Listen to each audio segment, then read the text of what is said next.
BoxingScene.com live here with world-renowned trainer Robert Garcia. We got a big fight in July, unification. Maurice Hooker against your fighter Jose Ramirez. What are your thoughts on that fight? Look, it's a hell of a fight for the boxing fans. You know, this opportunity for both of them. You know, Jose and Hooker to unify is what a world champion wants to do, and they already got a date and everything. So you know, I'm sure Hooker's going to be very well prepared, as well as Jose. You know, Jose always trains very hard and is very dedicated. So the fans are gonna enjoy a great fight, and obviously, with the winner becoming a unified champion and becoming a bigger star, bigger fights in the future. So it's a great opportunity for both of them. You know, a lot. You've been in with he said 4 camps to be your third fight. How have you seen him progress as a fighter? Look, we've been able to work together to where we become like family. You know, he's comfortable now. He trains at the same time with a lot of my fighters, and all my fighters support him. So now he feels like he's at home, and that's the most important thing. You know, for this type of fight, the importance of this fight, for him to feel like he's at home now, and being able to train and hang out and talk and play around with all my other fighters is something positive for him, and just for him to be mentally prepared. What are your thoughts on, let's say he wins this fight? There's also another big unification happening between Regis Prograis and Josh Taylor somewhere down the road. What are your thoughts on that happening? You know, him fighting the winner of that and how big it could be for boxing. Well, look, the way this fight was able to happen with Bob Arum, top rank, and ESPN, and Eddie Hearn and DAZN, you know, that tells you that they're able to work together, and the other fight, with Progress is going to be on the zone also. So it's I think it will happen. I don't know if either one of them has to do a mandatory before that. I really don't know, but if it's right after, then we'll be more than happy to take it, because champion fighting champion are the best fights in boxing, and I know that whoever wins in that fight is also going to be a very difficult fight. Very, very skillful, very strong fighters. So that's what we want for our fighters. To be in the best fights out there. Now, he received a lot of criticism for not entering the tournament.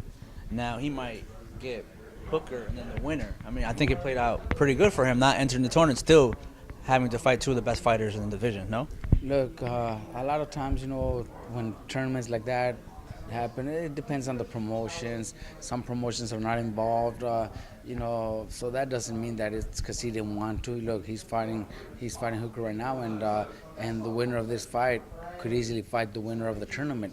So it's not like we didn't want to fight those type of fights, or we didn't want to be involved in the tournament. Sometimes it's just promoters have other plans. ESPN has a really good deal with Top Rank, so it wasn't, it's not hurting Jose. He's still doing very well, but we're glad that the fights are still able to happen, and more likely the winner of Jose versus Hooker will fight the winner of the other fight, and be an undisputed champion at 140, which is huge for boxing. Now, last undisputed champion at 140 was Terrence Crawford. He moved up. Do you foresee that playing out? Should he become the undisputed champion? Does he jump right up to 147? I know Prograis mentioned Crawford the other day, so he wants to move up after he becomes undisputed. What do you think you would advise Jose to do? Well, look, both fighting for top rank, that's an easier fight to make. I'm sure, after, let's say, Jose becomes the undisputed champion at 140, then Jose will be a huge name for boxing, and obviously that would be a very, very good fight for Top Rank, ESPN, maybe ESPN pay-per-view. It would be huge. But me personally, we're at 140, so we would have to move up 7 pounds, and Jose has no problem making 140 right now. He doesn't gain a lot of weight in between fights, so there's no need to even think of moving up. Plus Crawford's one of the best fighters in the world. It wouldn't be an easy fight. I would prefer, to wait and challenge maybe a Lomachenko, who might move up to 140 for his 4th division title. He's a 3-division champion, and I know Lomachenko wants challenges. I know he wants to fight the best, and maybe at 135, maybe Top Rank doesn't have any huge names for Lomachenko, so maybe move up to 140 and challenge himself for his fourth division title, that would probably be a great challenge for us too. So that's probably the fight that I would prefer before Crawford. I'm not saying Jose is never going to be a welterweight. He will be a welterweight in the future, and that's a fight that will happen. But if it's my choice, I try to wait for Lomachenko before moving up to 147. So let's say Loma moves up to 140. I mean, the fans want one fight with Lomachenko, and it's your brother Mikey. I mean, how's Mikey doing, and is he gonna stay at 140? Look, as of right now, Mikey's already training. He's already working out because there's a possibility that he's fighting in August. There's still nothing official, but if he's already in camp and he's already training hard, that means he's got a he knows that the fight could come by August or September. So that's why he's already in the gym. He right now there's no names, no opponents, but there was talk about him and Danny Garcia, which is still not official, but it's still not something that they already told us it's not happening. So there's the possibility, and if that happens, it will be at 147. We already talked with Mikey, my dad, and my son Pita. There's it's a big opportunity at 147. The plan was to come down to 140 because we obviously Mikey didn't belong at 147, especially against Aerospans. The world seen it, we seen it, we have to admit it. Mikey shouldn't have been there, but if the opportunity against Danny Garcia comes, I think it's a good fight. I think Danny Garcia style is perfect for Mikey, and Mikey's style for Danny Garcia, to give the fans a hell of a fight, and that would be the reason to stay at 147. But I think 140 is probably the best weight for Mikey. But Mikey also likes those challenges where he does. If there's nothing big at 140, he'll rather stay at 147 with Danny Garcia and obviously the winner of Thurman Pack, those type of fights. Would you have preferred him to fight Danny Garcia before he fought at Aerospans? Definitely. But Mikey's a little hard-headed also. He said it over a year ago. That's why I want to fight, and we couldn't change his mind. But hey, there's nothing to regret. It was still a great event. It was awesome. 47,000 people there. It was unbelievable. Dallas has always been great for us. Aerospans was nothing but a sport. Great man for the sport. He did what he had to do. He had an answer for everything Mikey tried. Very, very smart team. So being that Jose is actually reaching across the line and actually fighting on another network, we got Tyson Fury, Deontay Wilder probably happening down the road. I mean, could you see that as a trend where promoters trade fighters to fight on different networks just to make the big fights? That's awesome, man. That's what boxing needs. Right now boxing is in the best moment of the last 30 years, I think. When the 80s and 90s, we had a lot of great fights, and for about 20 to 30 years we haven't been able to see a lot of fights, or when we see them it's too late.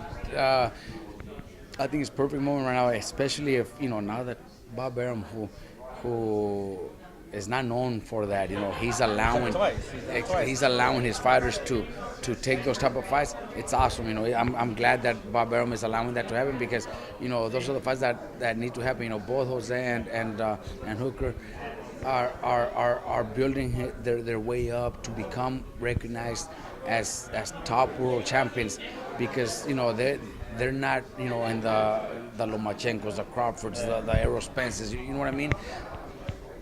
Whoever wins is probably gonna get more popular, make a bigger name. Jose is huge in his in California, but we gotta move him to different areas, which is great for Bob Arum to be able to allow that. And with Wilder and Fury, those are the I'm glad that they're able to do stuff like that, because when those fights don't happen, then the boxing world, the boxing fans, they kind of turn around and go watch something else instead of boxing. Right now boxing's hot, so we got to continue doing this. So you're saying there's still a chance we might get Loma versus Mikey? I think so, man. I think so. I really do believe so. And me personally, I've talked to Mikey. My father is 100% sure that that's the fight that we would prefer before anything else. Mikey come down to 140, challenge Loma. I know Loma, he loves those challenges. I know him personally. I know his manager, and he wants to fight those big fights. Loma is up for all those fights. He's a brave man. He wants those challenges. I know he would. But obviously the negotiations, the networks, we would have to work something out. But now that Bob Arum is allowing that, then I'm sure Start, right? it's a good start. And last time I was in New York. I was here in New York for the Crawford fight with Carlos Adames. Right after I stepped out of the ring, Bob Arum called me, and congratulated me for Adames' performance. But he also told me, have Mikey call me. So those are you know what I mean. All right, Those are good that things. was 2 months ago. So I have a good relationship with Top Rank, and they've always been really good to me and my fighters, and matchmakers, Bruce Tramper, Brad Goodman, they always have nothing but good things to say about Mikey. So I think it could be a fight that should happen, not could, because actually I want to see that fight. I know Loma's a very talented man. I love his style. I love what he does in the ring, but he also needs those challenges too. There's nothing that big for him, and I think Mikey would be the biggest challenge for him. before I let you go, last week, probably the biggest upset in boxing in the last 20 years. And Ruiz came in here and just put the world on notice. Unbelievable. I mean, being of Mexican heritage, first Mexican American heavyweight champion of the world. What are your thoughts on Andy Ruiz pulling off that upset? It was unbelievable. Look, I would say probably only their own team believed and they had a chance. I was very happy for him and his team because I know them personally. I know Manny Robles for many years, and I know the struggles trainers go through when they don't have any big names or one fighter leaves them and there goes a nice payday. We know. I've been through that, and a lot of trainers go through that, but the boxing world doesn't see that. They don't really think about the trainers. Obviously it's always the fighters, but I was very happy that they got that opportunity because I knew it was already a huge payday. But when he won, oh my God! I was in Mexico actually at some other fight with Lidolfo Delgado, and we were watching in the locker room. Man, the whole locker room, it was full of boxing people, and we were all jumping, because we were so happy for Andy Ruiz. He fought his heart off, and he's always been the type of fighter that nobody believes in because obviously he's short, he's heavy, so they don't really take him that serious. I was happy for him, and then seeing Manny Robles jump in the ring, cheering, and I interviewed him, and after the fight, he started crying. I'm sure he was, because boxing's not easy. A lot of people think, oh, you train this and so, you're making a lot of money. People don't know that we don't even make money when guys are fighting 6 rounds, 8 rounds, even 10 rounds. When their minimums are $10,000, what are we gonna make? We don't. That's not making a living. So a lot of people doesn't know that. But I'm very happy from now they won, and now they get a rematch, and or even if it's not a rematch, whoever he fights is gonna make a lot of money, which it's huge for Andy, for his family, and obviously for the team because I know Manny Robles pretty well, and he's always been a great person, great friend. So I'm very happy for him.